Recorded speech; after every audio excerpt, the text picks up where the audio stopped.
നമുക്ക് ഗിരിയേയും പാറുവിനെയും പിള്ളേരെയും ഒക്കെ കൂടെ കൂട്ടി ഗുരുവായൂരിലൊന്ന് പോയാലോ? ഗുരുവായൂർ മാത്രം ആക്കട്ടെ യാത്ര. പഴനിയിലും കാശിയിലും കേദാരത്തിലും കൈലാസത്തിലും വേണേ പോവാം. വേണമെങ്കിൽ മൊട്ടടിച്ച് ശൂലം കുത്തി കാവടിയും എടുക്കാം. ആ നശിച്ചവള് എന്റെ ചോര തന്നെ പിറന്നവളാണ്. അവൾ വൃത്തികാരണവാ. 150 ഏക്കർ എന്റെ കയ്യിൽ നിന്ന് വെളുതിപ്പോയത്. അവൾ ആധാരം വായിച്ചിരുന്നെങ്കിൽ എന്താകുമായിരുന്നു സ്ഥിതി? ഇനി എങ്ങനെയാ ഗിരിയുടെയും സഹോദരിമാരുടെ ഒപ്പ് വാങ്ങിക്കുക? ഭാഗ്യേ, ആ കുറച്ചു വെള്ളം. സൗഭാഗ്യേ, അതെ വരണു.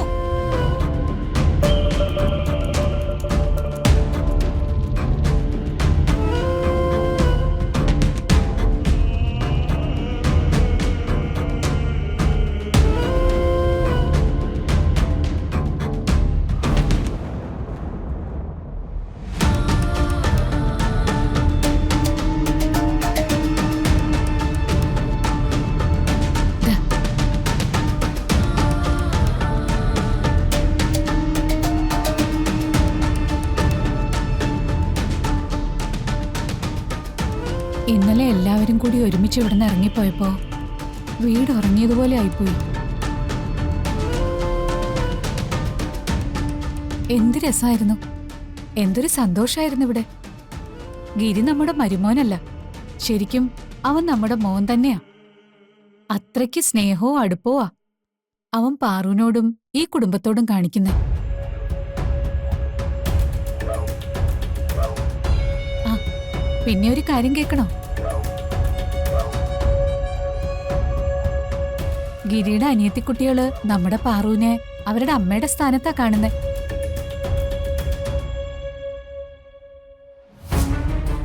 അനിയത്തിമാർക്ക് മാത്രല്ല, ഗിരിക്കും പാറുവിനെ വലിയ കാര്യ.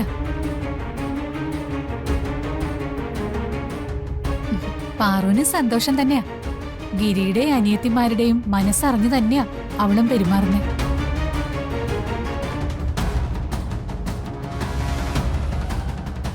എത്ര പെട്ടെന്നാ പാറു ഗിരിയെ മാറ്റിയെടുത്തെ. പണ്ടത്തെ ഗിരിയൊന്നല്ലിപ്പോ. കുറച്ചുകൂടി നന്നായി സംസാരിക്കാനും പെരുമാറാനും ഒക്കെ അവൻ പഠിച്ചിരിക്കുന്നു.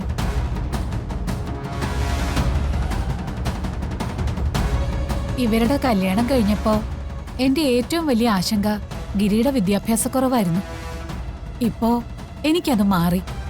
ഗിരിക്ക് വിദ്യാഭ്യാസം ഇല്ലാത്തതൊന്നും പാറുവിനൊരു പ്രശ്നമല്ല. ഗിരിക്ക് അറിവില്ലാത്തതൊക്കെ പാറു അവനെ പഠിപ്പിച്ചെടുത്തോളും. ശരിക്കും ചേരേണ്ടവര് തമ്മിൽ തന്നെ ചേർന്നു എന്ന് വേണം കരുതാൻ, അല്ലേ? അതെ പപ്പേട്ട, നമുക്കൊന്ന് ഗുരുവായൂർ പോയാലോ?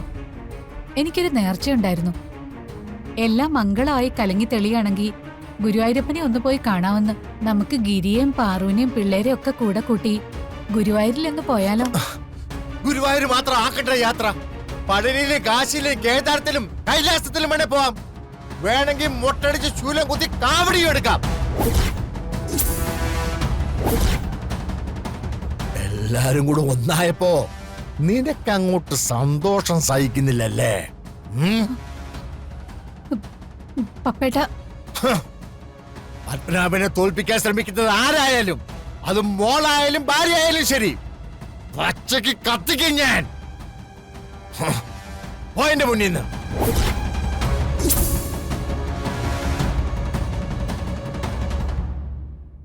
പോകാൻ. എന്തു പറ്റി പെട്ടെന്ന്? നിന്നോട് പോകാനല്ലേ പറഞ്ഞേ?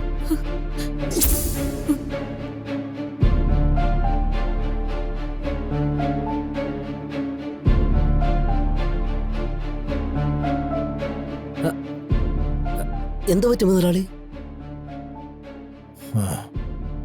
എന്റെ കണക്കൂട്ടലുകള് ചെറുതായിട്ടൊന്ന് പാളിപ്പോയി. ചതിച്ചതവളാ പാറു. അവക്കെന്തൊക്കെയോ സംശയങ്ങളുണ്ട്. സൂക്ഷിക്കണം.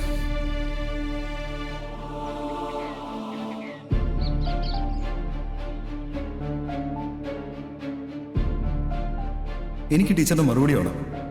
ആലോചിച്ചിട്ട് പറഞ്ഞാൽ മതി. ആ മറുപടി കിട്ടുന്നവരെ ഞാൻ ഇവിടെ തന്നെ ഉണ്ടാവും. നാളെ ഞാൻ ഇവിടെ ഉണ്ടാവും. കുഞ്ഞി ഇറങ്ങാറായില്ലേ? കണ്ടോ, ഉള്ളെല്ലാം പോയി.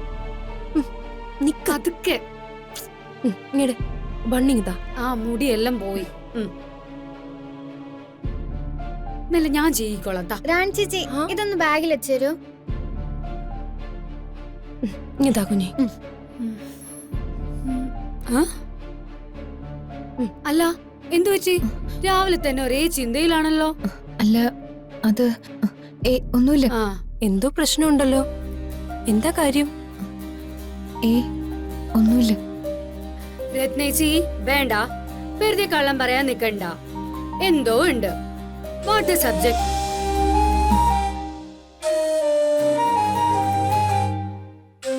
എന്താ ചേച്ചി, എന്തുണ്ടേ? പറയേച്ചി, എന്താ കാര്യം?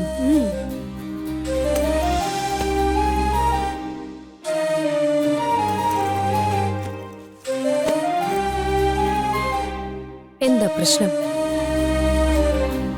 നിങ്ങള് ഗിരിയേട്ടനോടും പാറുവിനോടും ഒന്നും പറയരുത്. അതെനിക്ക് ഉറപ്പ് തരണം. ഗിരിയേട്ടൻ അറിഞ്ഞാല് വലിയ പ്രശ്നവും. അതുകൊണ്ട് ഞങ്ങൾ ആരോടൊന്നും പറയാൻ പോകുന്നില്ല. ചേച്ചി പറയ്. പറയേച്ചി. ആ ഹരിമാഷ് ഇന്നലെ എന്നെ കാണാൻ വന്നിരുന്നു. ഹരിമാഷോ? അയാൾ എന്തിനാ ചേച്ചിനെ കാണാൻ വരുന്നത്?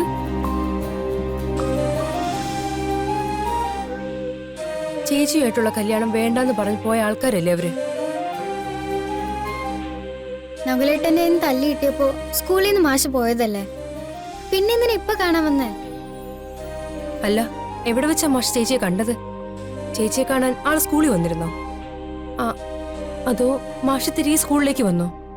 ഇല്ല, ഞാൻ സ്കൂളിലേക്ക് പോകും വഴി മാഷ് അവിടെ വഴിവെക്കല് എന്നെയും കാത്തു നിൽക്കുമായിരുന്നു. എന്നിട്ട് അത് ഞങ്ങൾ തമ്മിലുള്ള വിവാഹത്തിന് ആളുടെ അമ്മ സമ്മതിച്ചു അത്രേ.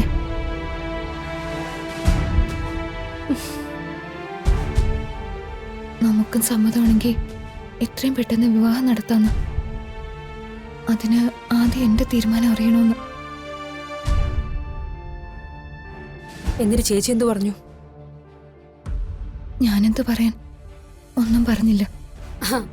അത് നന്നായി. പക്ഷേ ഇന്നും മാഷ് വരും. എന്റെ മറുപടി അറിയും വരെ എല്ലാ ദിവസവും ആ വഴിവെക്കി കാത്തു നിൽക്കുന്ന മാഷ് എന്നോട് പറഞ്ഞത്. എനിക്കിനി മാഷിനെ ഫേസ് ചെയ്യാൻ വയ്യ. ഞാൻ മാഷിനോട് എന്ത് പറയാനാ? ഗിരിയേട്ടനറിഞ്ഞ കൊല്ല നടക്കും.